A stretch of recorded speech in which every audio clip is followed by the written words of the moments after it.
Good morning student. Unit first अपने चल रही थी जिसमें जो मैकेनिक्स थी उससे रिलेटेड टॉपिक अपन ने पढ़ लिए थे। आज इसी का एक पार्ट है, यूनिट फर्स्ट का एक दूसरा पार्ट है जिसमें एडसॉर्प्शन है। इसमें एक इंपॉर्टेंट डेरिवेशन है लैंगमूर एडसॉर्प्शन आइसोथर्म। लैंगमूर ने एक अधिशोषण से रिलेटेड आइसोथर्म दी थी।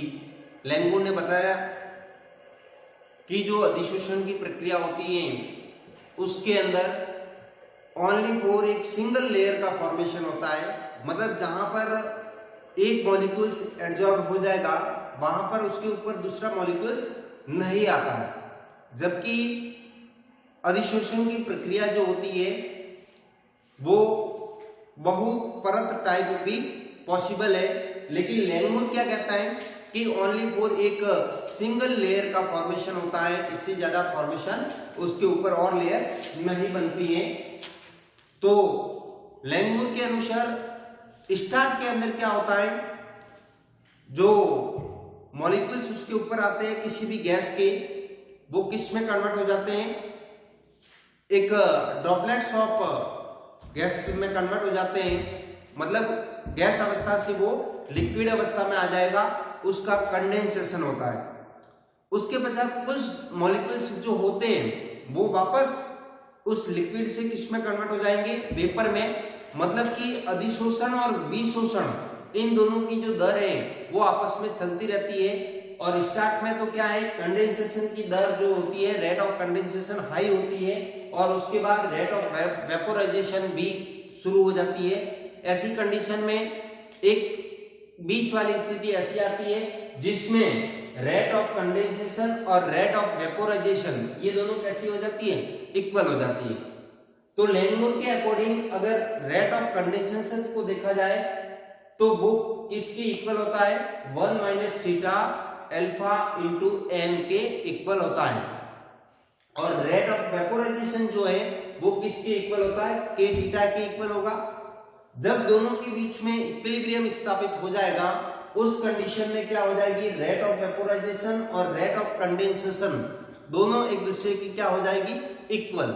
और जब दोनों इक्वल होंगे तो इसी को अपन लिख सकते हैं के थीटा बराबर 1 माइनस थीटा अल्फा एन।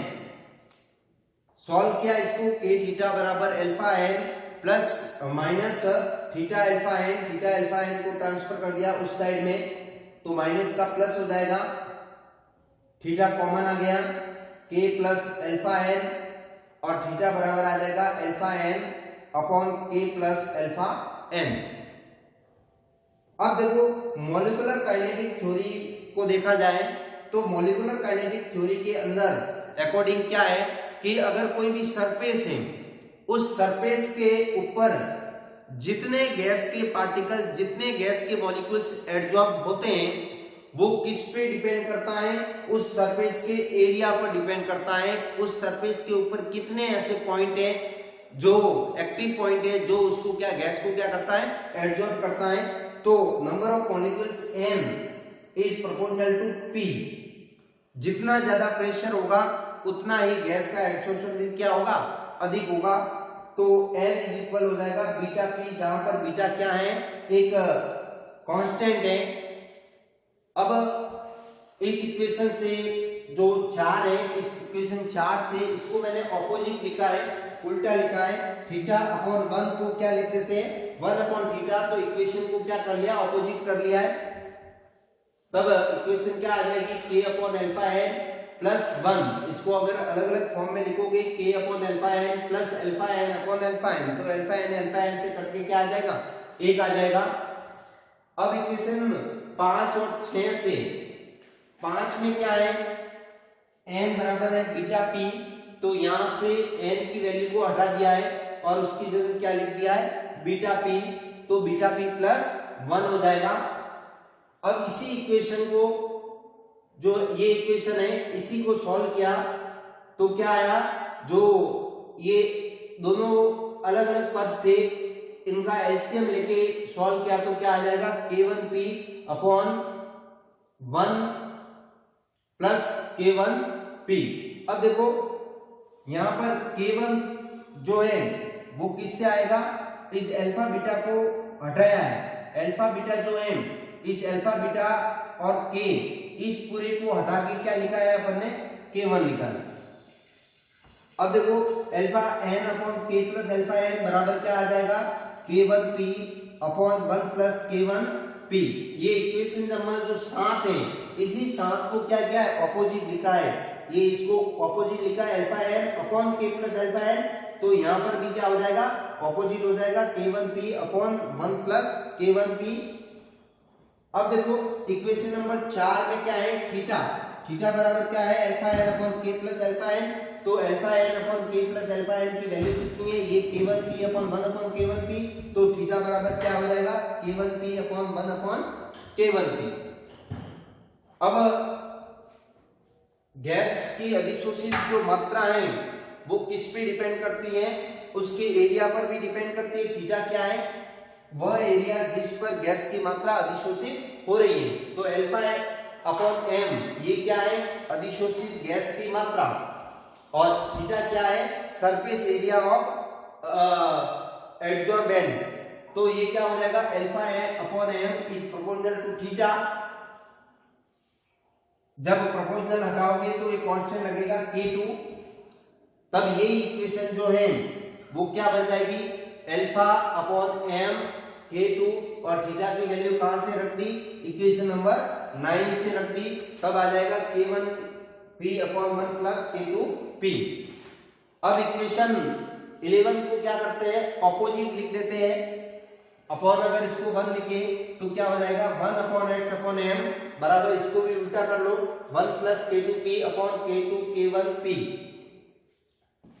अब क्रॉस मल्टीप्लाई किया तो P को 1 से मल्टीप्लाई करोगे तो P upon x upon m, तब क्या आ जाएगा, ये इक्वेशन आ जाएगी।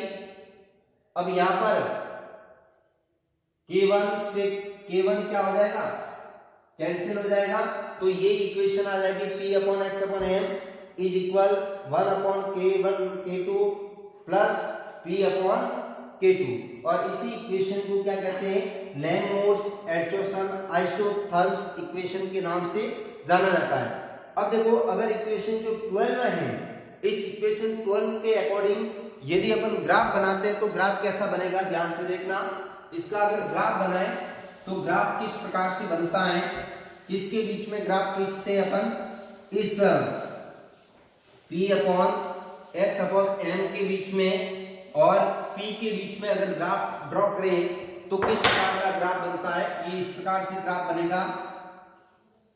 अगर अपन एक ग्राफ खींचे, इधर तो क्या ले लेते हैं अपन, P प्रेशर ले लेते हैं, और इधर क्या लेते हैं, P upon x upon m। इन दोनों के बीच में ग्राफ खींचोगे, इसके बीच में और इस P के बीच में, तो ये इस प्रकार से एक स्ट्रेट लाइन प्राप्त होती है, ये इस प्रकार से एक स्ट्रेट लाइन प्राप्त होती है, जिसका जो स्लोप है, जो ढाल है, वो तो किसके बराबर हो जाएगा, 1 अपॉन ये K2, किसके बराबर हो जाएगा, 1 अपॉन K2 के इक्वल हो जाएगा। और ये जो इंटरसेप्ट है, इंटरसेप्ट वो किसके बराबर हो जाएगा, 1 अपॉन K1 K2 के बराबर हो जाता है। इस प्रकार से इसका जो ग्राफ आता है वो कैसा आता है, एक स्ट्रेट लाइन आती है, y is equal to mx plus c, उस टाइप से इसका जो ग्राफ है वो प्राप्त होता है, जिसका स्लोप तो 1 अपॉन K2 के इक्वल होगा और इंटरसेप्ट 1 अपॉन K1 K2 के इक्वल होगा। तो इस प्रकार से ये वेरी इंपॉर्टेंट क्वेश्चंस बनता है।